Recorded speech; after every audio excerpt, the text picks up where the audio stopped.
Nge Fromuzambi ampungu tata tulendo matondo.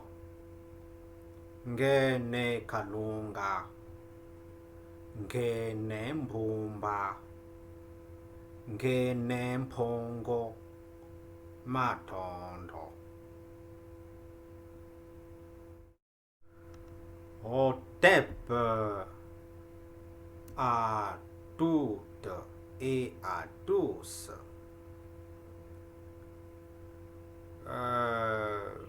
Chers frères et sœurs, dans la lumière, Hotep à vous toutes et tous.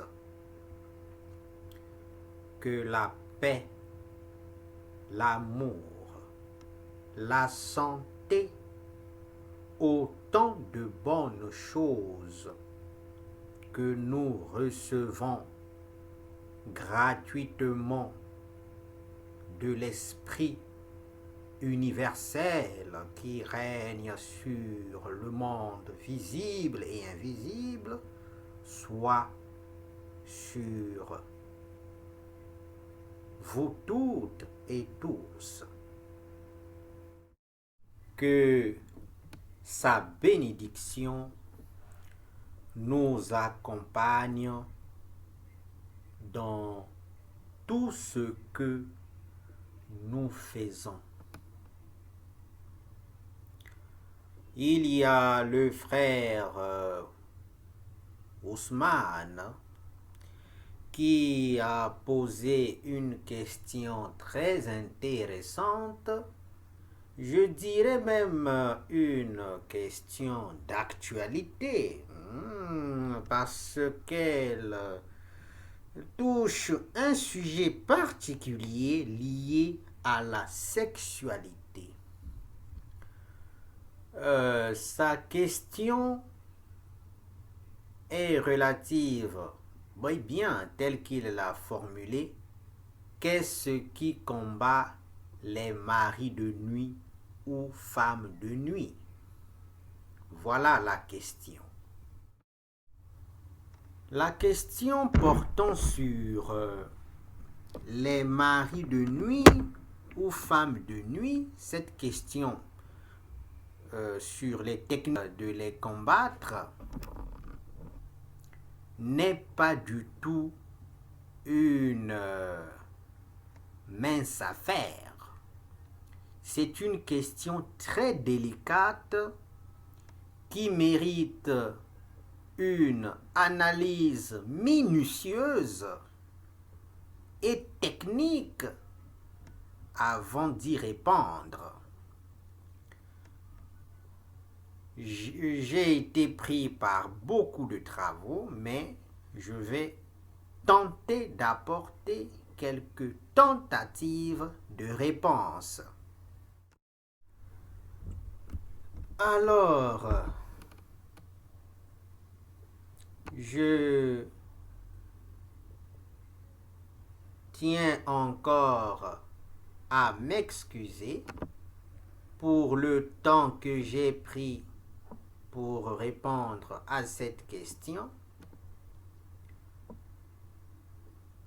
Cela n'est pas de ma faute, mais c'est parce que je suis pris par plusieurs travaux, des travaux d'égyptologie sur l'histoire, des travaux de philologie sur les textes grecs et latins anciens, des travaux d'études africaines, des travaux scientifiques, des travaux technologiques aussi sur l'informatique, des travaux de spiritualité et des ouvrages que j'écris, y compris des mementos sur la spiritualité comme sur les technologies informatiques. Donc, cela fait beaucoup de choses quand même. Mais en cette soirée, je vais prendre le temps de répondre tant soit peu à cette question très délicate. Alors, de la sexualité, des femmes de nuit, des maris de nuit. Hmm. Avant de chercher à combattre les femmes de nuit comme les maris de nuit, il est d'abord très important d'analyser le cas de la personne qui fait face aux femmes de nuit ou aux maris de nuit. Cette analyse, en fait, elle est très fondamentale pour bien aborder la question. Je vais d'abord signifier que j'espère que parmi vous, ceux qui ont un petit peu fait au moins le lycée, en terminale, quelle que soit la série, série A, série C, série D, quelle que soit votre série au lycée, on vous a parlé de l'inconscient en philosophie. C'est très important. En fait, il faut repartir à cette étude de l'inconscient.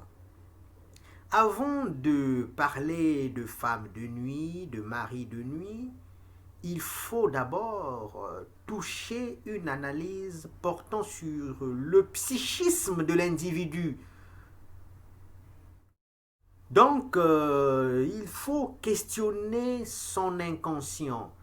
En fait, tout se trouve au niveau de l'inconscient. Il faut bien analyser l'inconscient, le psychisme humain. Déjà, de façon générale, ce que vous devez savoir, c'est qu'il y a plusieurs cas rapportés liés aux femmes de nuit comme aux maris de nuit qui ne sont pas avérés, qui ne sont pas vrais. Ce sont très souvent aussi des cas liés au phénomène psychosomatique, c'est-à-dire du psychisme et du corps.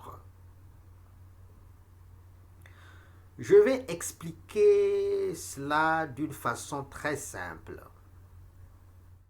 Et par rapport à cela, nous allons aborder la question en rappelant donc des études liées à l'inconscient et bien sûr cela va avec les travaux de Sigmund Freud que je vais rappeler. Et vous allez prendre le temps de lire, parce qu'il faut lire. Il est très important de lire. Les Africains ne lisent pas. Et c'est dommage, c'est dommage, c'est dommage. Mais je vais rapidement partager certains textes très importants juste à la fin de cette méditation. Et vous allez lire et nous pourrons y revenir bien après. Alors, comment fonctionne le psychisme humain? Au niveau du psychisme humain,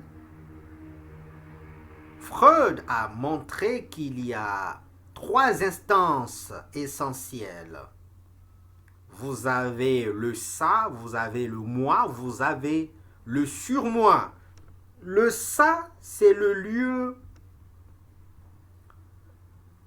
qui regorge toutes les pulsions de la nature humaine.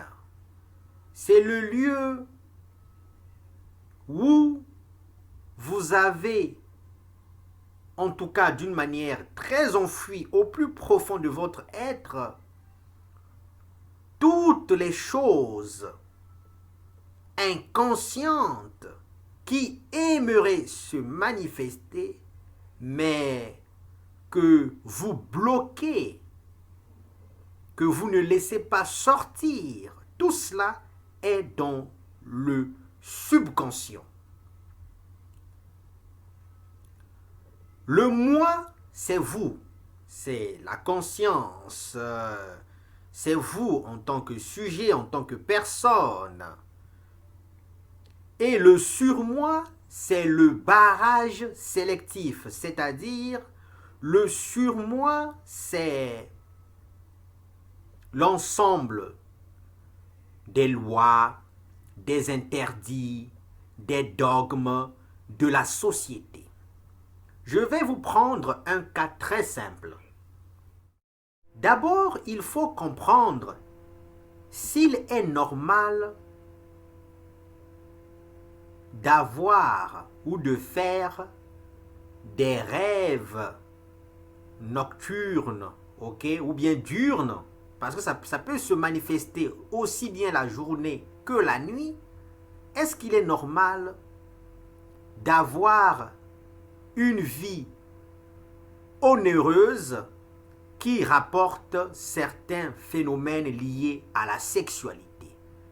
Est-ce qu'il est normal pour un être humain, pour une femme, pour un homme de rêver par exemple, pour un homme qu'il fait l'amour avec une femme, pour une femme qu'elle fait l'amour avec un homme? Est-ce que c'est normal?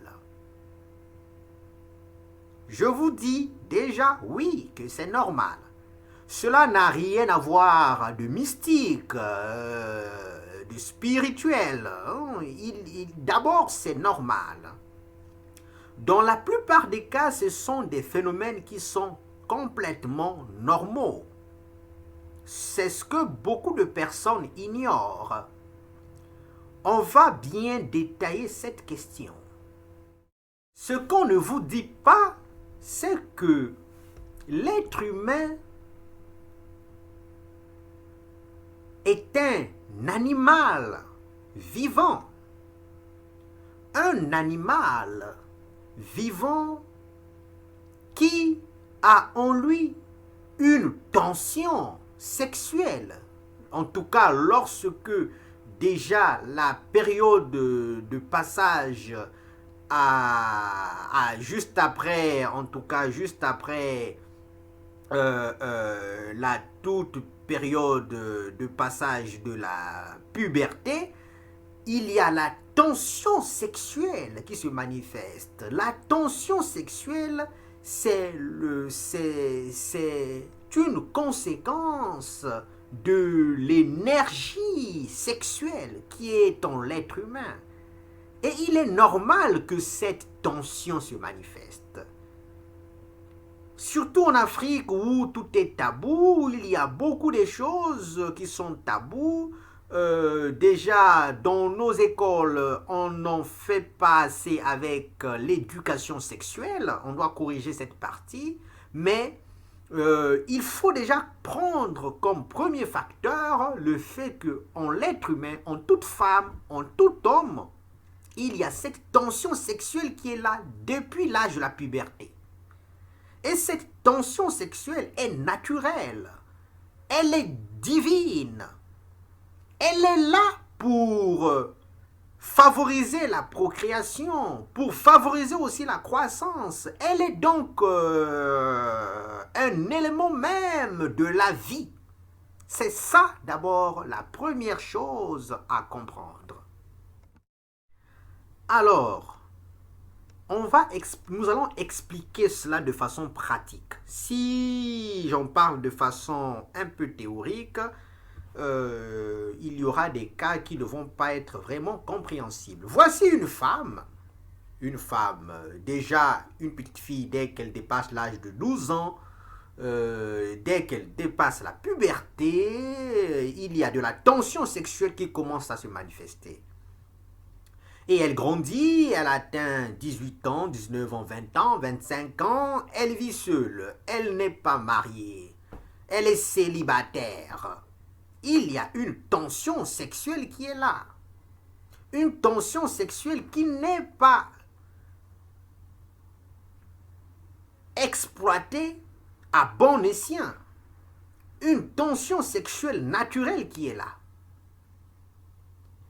Du moment où elle a besoin de se manifester, du moment où cette femme a besoin d'un environnement normal, d'un cadre normal où épanouir sa sexualité, du moment où ce cadre ne se présente pas à elle, je vous dis déjà que cette femme va voir des maris de nuit.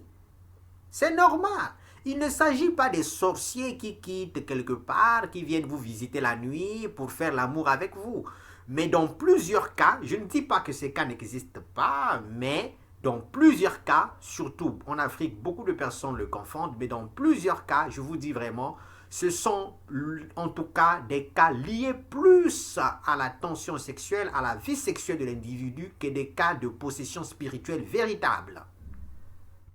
Déjà, pour le cas d'une femme, il y a des positions sur lesquelles dormir. C'est-à-dire, il n'est pas bon pour une femme célibataire, en vie, en pleine vie dans sa chair et dans ses os, une femme vraiment qui est là, pleine de vie, et qui vit seule, de dormir à plat ventre. C'est très dangereux parce que toutes les parties sensibles de la femme sont au niveau, ok, au niveau, sont donc de ce niveau frontal, ok. Lorsque vous dormez à plat ventre, du haut en bas, toutes ces parties de la femme sont des parties sensibles.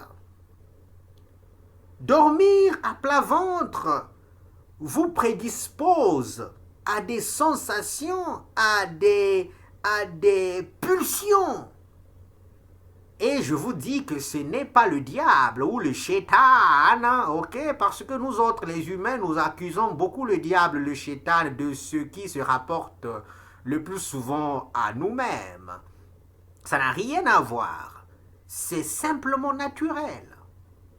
Et c'est le cas aussi pour un homme qui n'a pas de femme, qui n'a pas de chérie, mais il faut savoir comment dormir aussi. Dans des milieux d'éducation spirituelle, on enseigne comment dormir. Ok, au niveau des séminaires, par exemple, pour les prêtres, on enseigne aux séminaristes comment dormir. C'est à cause de cela. C'est-à-dire qu'il y a au niveau du corps humain de la tension sexuelle naturelle qui est là, qu'il faut savoir gérer. Ce que je dis ici est très important avant d'attaquer le phénomène lié aux femmes de nuit ou aux maris de nuit. Un autre cas pratique, voici un homme qui est amoureux d'une femme. Tu apprécies, je veux prendre le cas de Anne et de Jacques, voilà. Jacques apprécie Anne mais Jacques n'avoue pas à Anne ses sentiments. Jacques est fou amoureux de Anne, mais Jacques ne dit rien à Anne. Mais je vous dis, Jacques s'imagine avec Anne. Jacques vit un amour refoulé en fait. Et dans ce refoulement, je vous dis que Jacques est capable d'avoir, en tout cas la nuit, des rêves durant lesquels il va voir qu'il fait l'amour avec Anne. Parfois, ce n'est pas avec Anne, mais avec une femme ou bien une entité. Mais c'est simplement un phénomène lié à l'inconscient, au subconscient. C'est ce désir qui a été refoulé, qui se manifeste en rêve. C'est ça. C'est ça. Ça n'a rien à voir avec une vraie possession comme beaucoup de personnes le prétendent. il y a des vraies possessions, mais dans beaucoup de cas, ce sont très souvent des problèmes liés à la sexualité. J'en ai parlé déjà à plusieurs personnes et lorsque je leur ai proposé certaines solutions, elles ont compris que c'est bien ça. Ça n'a rien de spirituel très souvent, hein. Ce sont souvent des questions liées à la sexualité. Voilà. Lorsque vous êtes marié, ou lorsque vous avez une chérie si vous n'êtes pas marié, cela est aussi vrai pour un homme que pour une femme. Vous n'allez pas avoir des maris de nuit comme des femmes de nuit. La solution pour ne pas être victime d'un mari de nuit, pour une femme, c'est d'abord un homme. Est-ce que tu es dans une relation? Es-tu dans une relation sérieuse avec un homme? Si tu n'es pas dans une relation sérieuse avec un homme, tu refoules la passion sexuelle, tu refoules le désir sexuel. C'est normal que psychiquement, que tu puisses vivre des phénomènes de mari de nuit. C'est normal. Voici un homme qui n'est pas dans une relation avec une femme, ou bien il vit dans le perpétuel refoulement. Parce qu'il y a des cas où tu dis que s'il se dit que je vais mener des études ou des travaux spirituels, je ne veux pas me marier. Là, ça c'est une autre chose. Mais s'il se dit que je veux mener une vie de couple ou bien je vais être en relation avec une femme et puis que ce même homme refoule cela, alors il va vivre des femmes de nuit. C'est normal. Ça n'a rien d'envoûtement, hein? Ça je vous le dis déjà. Pourquoi déjà la première solution? Lorsqu'on vit de phénomènes de mari de nuit, de femme de nuit, c'est l'absence de la personne aimée. C'est cela. L'absence de la personne aimée, ce vide. La nature veut que vous soyez avec quelqu'un. La vie veut que vous soyez avec quelqu'un. Je dirais que la tension sexuelle vous pousse vers le sexe opposé. Mais vous refoulez cela. Alors vous allez être victime de mari de nuit ou de femme de nuit. C'est normal. Il y a cela. Il y a aussi des cas liés à l'insatisfaction. Le fait que plusieurs femmes, par exemple, qui ne sont pas mariées, voient beaucoup de femmes de nuit. De maris de nuit plutôt. Pourquoi? Parce que c'est pas seulement des femmes qui ne sont pas mariées, même des femmes qui ne sont pas en relation. Parce que être marié c'est une autre chose, être en relation sérieuse avec quelqu'un, même sans être marié, c'est une autre chose aussi. Lorsqu'une femme n'est pas en relation amoureuse avec quelqu'un, cette femme a beaucoup de risques d'avoir. En fait, ce sont des rêves liés à des phénomènes psychiques dus à un manque de vie sexuelle équilibrée. C'est ça surtout. C'est ça surtout. C'est très important à comprendre. La plupart des rêves érotiques, en fait, ce sont des rêves érotiques, c'est-à-dire liés à la sexualité, liés au sexe. La plupart des rêves érotiques sont issus d'une insatisfaction liée à la vie amoureuse ou bien d'une absence complète de vie amoureuse ou aussi carrément d'une insatisfaction sexuelle. Voilà. C'est la première des choses à comprendre d'abord. C'est cela. Maintenant, pour les cas où il y a vraiment une possession sexuelle, nocturne, la possession sexuelle ne va pas seulement se manifester la nuit, non. Lorsqu'il y a une possession sexuelle, même en pleine journée, vous pouvez sentir que votre être est en présence d'un autre être. Vous sentez la possession. La possession ne s'invente pas, ne s'imagine pas. Vous allez la sentir même la journée. Voilà pourquoi j'ai eu à préciser qu'il y aura des rêves diurnes, c'est-à-dire de journée. Ce qui est diurne, c'est ce qui se manifeste la journée. Voilà. Comme des rêves nocturnes, ce qui se manifeste la nuit. Donc, aussi bien la journée que la nuit, vous allez sentir cette présence. Alors, lorsque c'est le cas, vraiment, lorsque c'est le cas, voici ce qu'il faut faire déjà.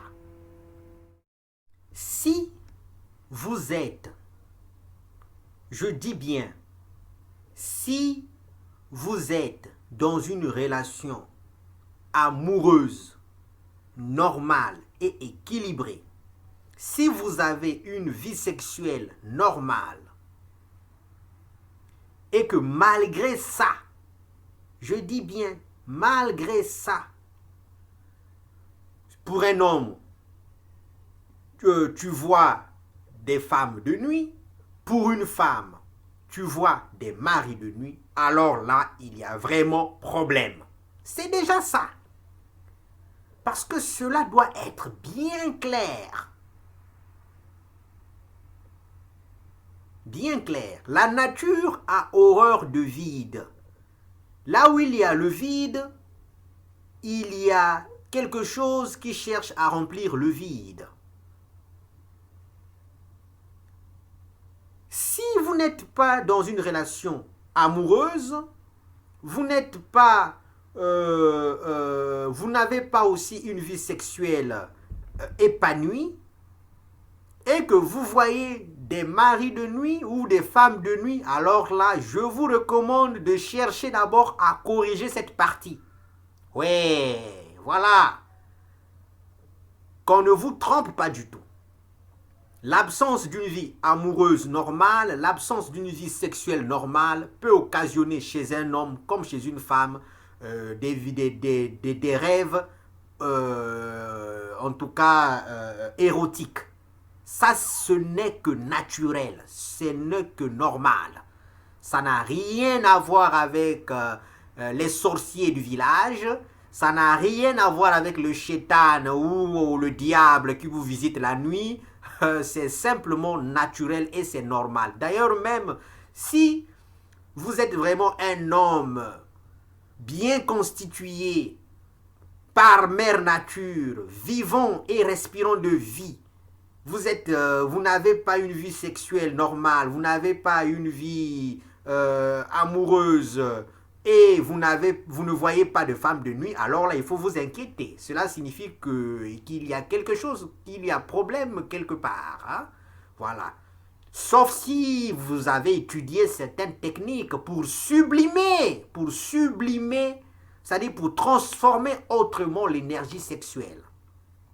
Mais c'est normal pour une personne qui n'est pas dans une relation amoureuse, qui n'est pas dans une vie amoureuse, une personne qui ne jouit pas d'une vie sexuelle épanouie, c'est normal pour une telle personne d'avoir des rêves érotiques. C'est tout à fait normal. Ça n'a rien de démoniaque. Donc, il faut déjà faire la part des choses. Maintenant, je disais que si vraiment, malgré le fait que vous êtes dans une relation amoureuse avec une personne, ou bien malgré le fait que vous êtes marié, ou bien malgré le fait que vous avez une vie sexuelle équilibrée, épanouie, voilà. Ou bien pour des personnes qui décident de ne pas se marier, qui décident de ne pas avoir non plus de vie sexuelle, en tout cas de partager une vie sexuelle avec une autre personne, pour des personnes de ce genre qui cherchent par exemple à sublimer l'énergie sexuelle, si malgré tout ça, vous voyez que vous sentez une possession nocturne ou bien diurne, féminine, pour le cas des hommes, ou bien masculine pour le cas des femmes, que faire? Je vais donner quelques secrets très efficaces. Déjà, ce qu'il faut commencer par faire, ce sont des exercices de purification. Nous avons partagé lors d'une méditation ici, une méditation sur des techniques de purification. il faut déjà commencer par pratiquer ces exercices de purification psychosomatique. Ça va avec le psychisme, avec le plan mental et somatique avec le corps. Il faut déjà commencer par là.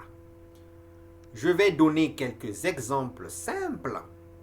Déjà, pour les membres de notre communauté, j'espère que vous avancez correctement, quelle que soit votre religion, que vous soyez chrétien, que vous soyez bouddhiste, que vous soyez musulman, que vous soyez animiste, que vous soyez... Ici, nous sommes au niveau de la plateforme de spiritualité traditionnelle africaine.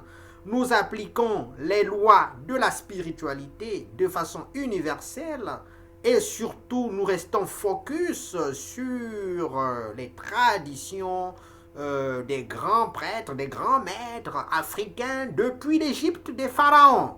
Voilà, donc je vais revenir sur quelques astuces que vous pouvez appliquer quelle que soit votre religion. J'ai parlé de purification. Ok? Lorsque vous remarquez une telle possession, procédez à ces exercices de purification. Déjà, vous prenez, entrez dans votre douche, douchez-vous correctement avec de l'eau bien propre et surtout rasez-vous. Rasez-vous rasez-vous les parties intimes. Faites-le déjà. Vous étant bien rasé les parties intimes, faites le nécessaire, en tout cas, de préparer une eau consacrée.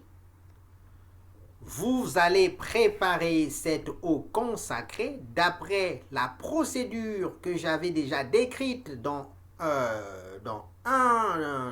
lors d'une méditation. Ok? Il vous suffit de prendre du gros sel de mer.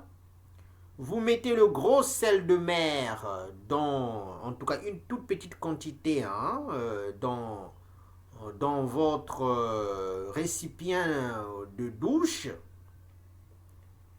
Et après avoir remercié la nature, nous sommes dans un contexte spirituel. Lorsque vous posez votre acte, posez-le, faites-le en ayant conscience de ce que vous êtes en train de faire. Ne le faites pas d'une façon distraite ou bien d'une façon, comme d'autres aimeraient le dire, je le fais parce qu'on l'a dit de le faire. C'est vous qui devez être au centre de votre procédure. Parce qu'ici, la philosophie de cette plateforme, c'est de ne pas suivre des recettes des gourous, mais on vous donne des astuces, des techniques pour vous élever spirituellement vous-même. Parce qu'en tout être humain, il y a des capacités, il y a des pouvoirs, il y a un grand potentiel spirituel qui s'endort.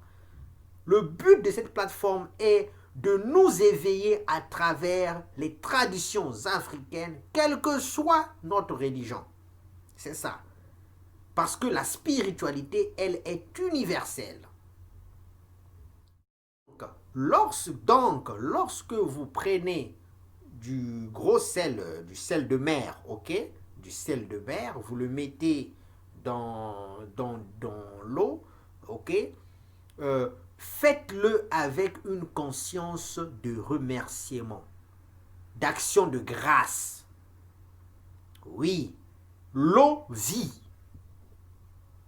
Ce n'est pas pour rien qu'on dit que l'eau c'est la vie. Il y a des êtres qui habitent dans l'eau.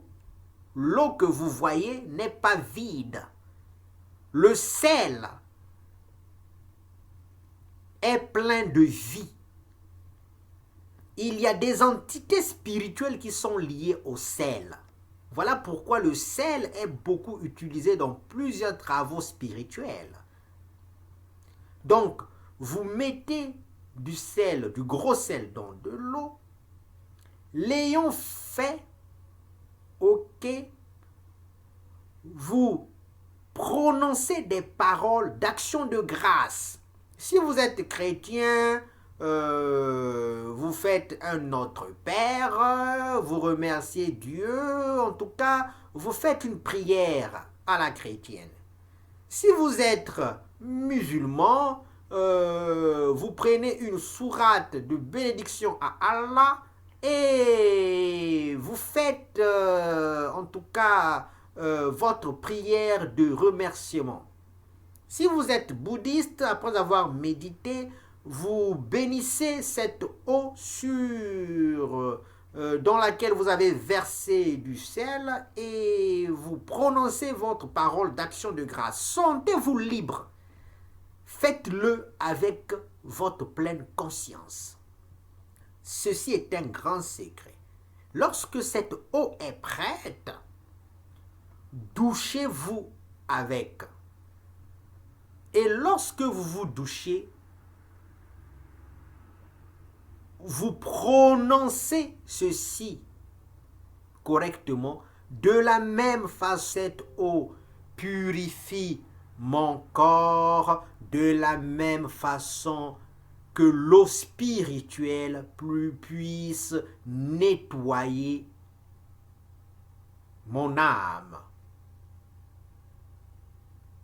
Vous le répétez intentionnellement, vous visualisez que vous êtes en train de vous nettoyer spirituellement. C'est ça la magie, ouais, la spiritualité, ouais. Il s'agit de travailler sur soi-même de façon consciente. Voilà pourquoi la spiritualité nous exige, nous demande un grand effort de pensée. Ça n'a rien à voir avec une vie religieuse simple. Il ne s'agit pas de prier simplement et puis de s'endormir. Non. Dans un travail spirituel, vous faites participer de façon consciente votre volonté, la puissance de votre pensée, parce que l'être humain a ce pouvoir. Donc, vous le faites. Et déjà, quand vous le faites, il y a beaucoup de choses qui se passent. Je ne vais pas expliquer cela ici, au risque de trop allonger la méditation, mais déjà, il faut le faire. Quand vous l'avez fait, vous sortez de la douche, ne vous essuyez pas. Laissez toute cette eau sécher sur votre corps. Laissez votre peau pleine de vie à travers ses pores absorber cette eau. Ouais. Et si vous le faites avant de vous endormir, allez vous endormir. Quel que soit le niveau obscur de la personne, que cela soit un homme ou une femme qui a voulu entrer en union sexuelle mystique avec vous, quel que soit son degré d'obscurité, cette personne ne pourra, je vous dis, jamais et jamais vous visiter en cette nuit. Et si vous avez un miroir dans votre chambre, retournez le miroir, ok? Ne laissez pas le miroir à découvert. Retournez le miroir, ok? C'est très important. Voilà. Et à côté de cela, déjà, dormez en paix. Faites votre prière à la musulmane pour un musulman, à la chrétienne pour un chrétien, à la bouddhiste et dormez en paix. Voilà. Et lorsque vous allez vous réveiller le lendemain matin, refaites le même rituel. Et si vous avez quelques autres soucis encore qui persistent, on va ajouter à cela certaines astuces liées au citron. Mais ça, je ne peux pas le dire ici. il y a le mail qui vous a été partagé. Je vais repartager le mail ici. Il vous suffit de faire le mail ou bien de nous écrire par mail ou bien de m'écrire aussi inbox. Je vais vous montrer comment utiliser cette astuce au citron parce que c'est plus intime encore. Je ne vais pas le dire ici en public parce qu'il y a des enfants ici, il y a des mamans, il y a des papas. Nous sommes bien sûr scientifiques, mais il y a certaines choses qu'on préfère faire en privé. Mais déjà, faites déjà ce qui a été dit. Voilà. Et pour des cas de possession très forte, lorsque vous êtes dans cette période de purification, je vous dis déjà aussi de cesser de consommer toute forme, toute nourriture à base de viande. Voilà. Faites-le, vous verrez. Donc, voilà, chers frères et sœurs, notre méditation touchant sur les possessions nocturnes liées aux maris de nuit comme aux femmes de nuit.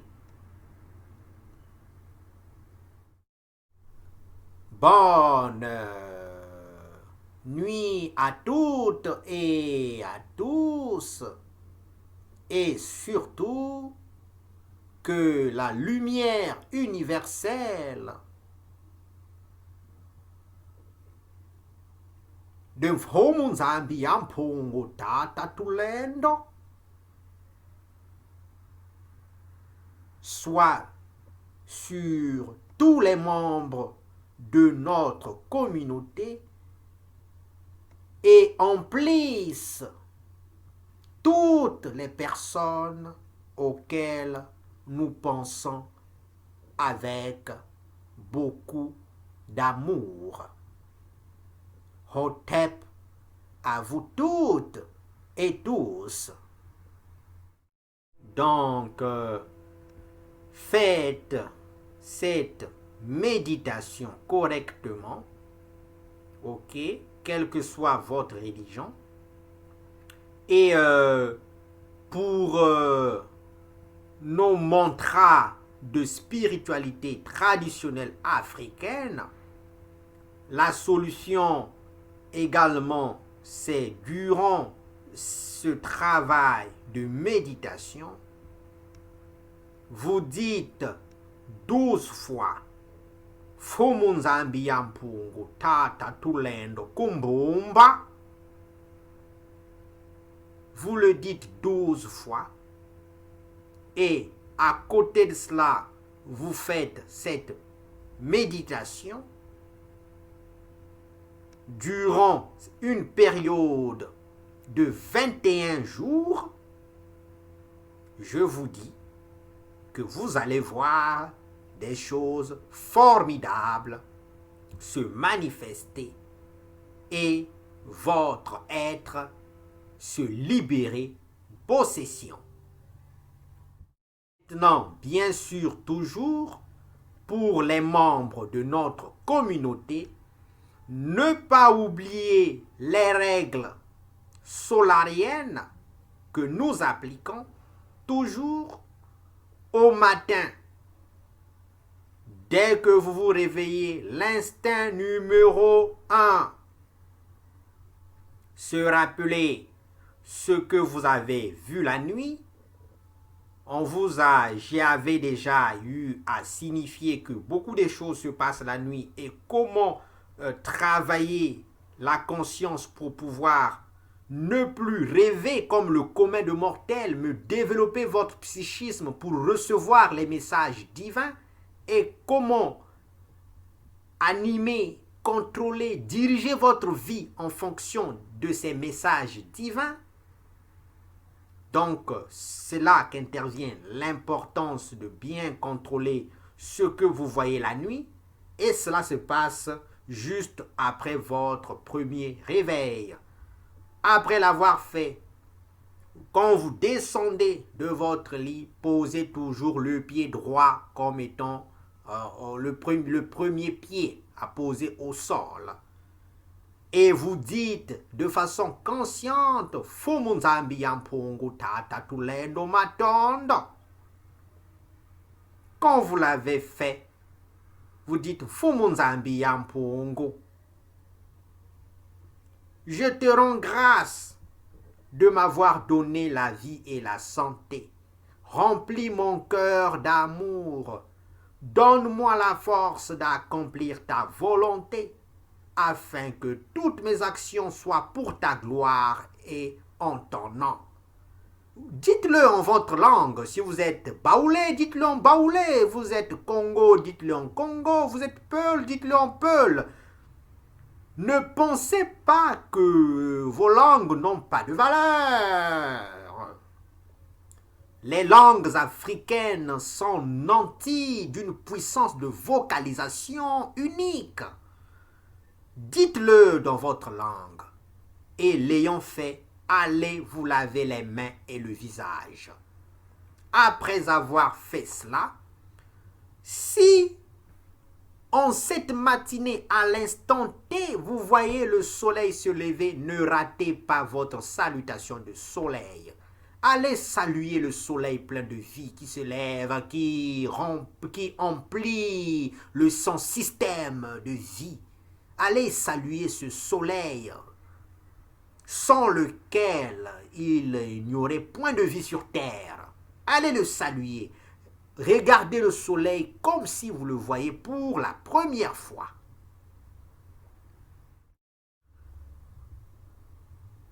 Et quand vous le faites, ainsi, vous avez bien débuté votre journée. Faites votre prière comme vous la faites d'habitude pour un chrétien à la chrétienne, pour un musulman à la musulmane, un bouddhiste, en tout cas, quelles que soient vos croyances, mais gardez ce cap de la spiritualité.